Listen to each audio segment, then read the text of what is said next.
conhecido de todos, muito querido de todos, sobretudo do filho, né?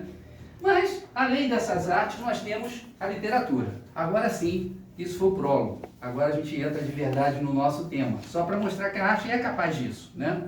Então, primeiro, eu queria fazer a seguinte pergunta para vocês. O que é isso aqui? Um livro. Não, eu vou provar que isso aqui é uma esteira. Uma esteira? Esteira. Que tipo de E esteira? faz de conta que isso aqui é uma esteira de palha. O que é essa esteira de palha? Trocando, é um livro. Por quê? Porque, na verdade, 100 Anos de Solidão é um livro que se parece, isso aqui não é bem uma esteira, é um cesto, mas se fosse redondo, se fosse uma esteira, tá? Primeiro, a ideia de circularidade. Muitos escritores são capazes de inventar um mundo. Machado de Assis inventou um mundo que já existia a cidade, mas Itaguaí daquele tempo não era do jeito que Machado inventou, né? Do alienista. João Guimarães Rosa inventa também um sertão para ele. Você pode ver que Riobaldo e Jadorim, eles percorrem o sertão mais de uma vez, 2 vezes e tal, vão para lá, vão para cá, entram na Bahia, entre Goiás, mas eles nunca saem do sertão. Eles nunca saem de um determinado ambiente, que é uma criação do Guimarães Rosa. Existem outros, Faulkner e muitos outros que criam mundos, né? Também tem na ficção científica, o Isaac Asimov cria o mundo Fundação e por aí vai. Agora, o Gabriel Garcia Marques faz uma coisa que é dificílima, que ele cria e destrói o mundo. Macondo é criada por ele e destruída por ele. No final do livro, desculpe dar spoiler, o negócio de spoiler é para quem não lê, tá? Para quem só vê série de televisão ou lê romance policial. A arte não depende de você saber como é que vai terminar, você quer saber como uma coisa se desenrola. Desculpe, é a minha opinião. É meio radicalzinho, mas tudo bem. Então, é que nem uma esteira porque ela é circular. O livro é circular. E é que nem uma esteira porque, se vocês pegarem aqui e perceberem essas palhas, elas estão trançadas de tal maneira que elas são quase que indistinguíveis. Você assim, é essa palha aqui, mas que palha é essa aqui não? Será que é a outra? Será que é a outra? Os personagens do livro, eles trançam a história dessa maneira que nem uma palha. A mesma coisa, que são todos da família, 7 gerações, que é um número cabalístico da mesma família, então são feitos da mesma palha. Mas a palha tem cores diferentes, assim como os personagens são diferentes. Então, essa esteira é um livro, e aquele livro é uma esteira, tá? Bom, deixando as imagens de lado, vamos cair na literatura propriamente dita, tá? E cada criança é um aureliano, né? Tem um Aureliano, tem o Zé Arcádio, uma Remédios e tal, né? Então vamos lá. Vou começar com essa passagem do Antônio Cândido, que ele diz assim: o primeiro passo é ter consciência da relação arbitrária e deformante que o trabalho artístico estabelece com a realidade, mesmo quando pretende observá-la e transpô-la rigorosamente, pois a mimese é sempre uma forma de poiesia, a imitação é uma forma de criação, de invenção. Essa liberdade, mesmo dentro de uma orientação documental, querido, você está sem o texto. Eu cheguei depois, acho. Não, eu sei, mas você não pode ser punido por isso, você também. Mas assim eu me forço a Não, prestar mais nada. atenção. Não. Se tiver com sono, tem um café ali. Então vamos lá. Essa liberdade está na segunda página. Dentro de uma orientação documental, é o quinhão de fantasia que às vezes precisa modificar a ordem do mundo para torná-la mais expressiva. Vou dar um exemplo, né? A gente vai ver num texto que vai ser lido pelo nosso amigo Martin, a gente vai ler esse texto, que certos líderes operários são presos e levados para a capital. E ele fala que eles são presos e se colocam pesos, grilhões de 5 quilos em cada perna deles, né? Isso aconteceu? Não.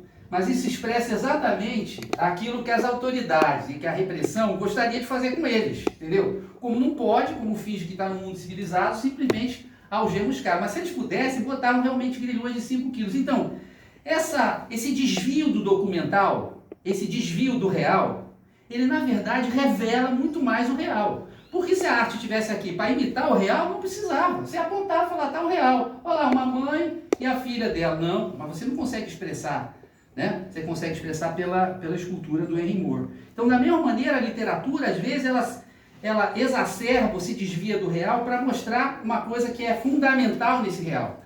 A questão não é a mãe e a filha, a questão é o sentimento que existe de acolhimento.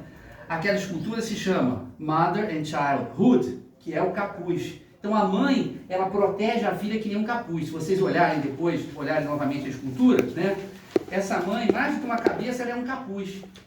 Ela protege a criança. É esse sentimento que eu quero expressar na arte. Então, às vezes, você tem um quinhão de fantasia que, às vezes, precisa modificar a ordem do mundo para torná-la mais expressiva, para a gente perceber melhor aquilo, né, aquele fenômeno que a gente quer apresentar. De tal maneira que o sentimento de verdade se constitui no leitor graças a essa traição metódica.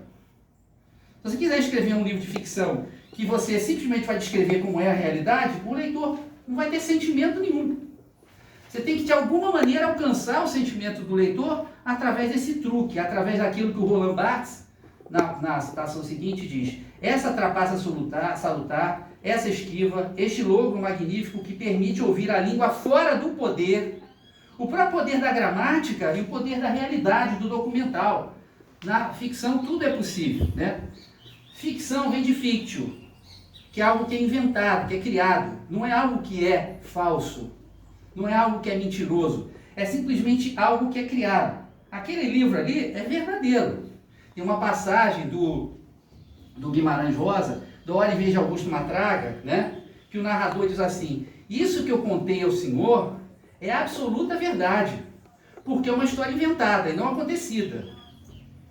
A história inventada, ela é perfeita na sua verdade, porque ela é aquilo e eu não posso modificar. A história acontecida, não. Você vai ter fonte limitada, sempre vai ter um sujeito que vai dizer: não, mas não aconteceu assim. A história acontecida, ela é infinita. A história inventada, não, ela é de uma precisão absoluta. Ela é ela própria. Então, essa trapaça da língua fora do poder, fora da necessidade da verdade. A ficção se assume com essa força de invenção, né? Mas com propósito. O esplendor de uma revolução permanente da linguagem. Eu a chamo, quanto a mim, literatura. Tá? Ora, eu estava, antes de começar, alguém me perguntou: você está nervoso? Eu falei: não estou nervoso, essa altura eu fico excitado. Mentira, eu estava nervoso, eu esqueci da coisa mais importante dessa fala aqui. Mas a mais importante, né? Que é agradecer por estar aqui no Rocinante Sebo, futuro Rocinante Livraria. É uma honra para mim estar aqui. Agora, eu tenho que desmascarar um sujeito, que é o seguinte: o cara bota o nome de Rocinante, que era o cavalo Dom Quixote. Um cavalo meio mequetrefe, branco, meio caído e tal. Quem é esse sujeito que controla e monta o Rocinante? Quem é? É o Dom Quixote. Então, meu amigo Mate é o Dom Quixote. Tá? E eu já tenho um physique do rolo, eu que quero ajudar o máximo, que eu acho aqui um centro cultural super importante, só resta para mim ser o quê? O Sancho Panza.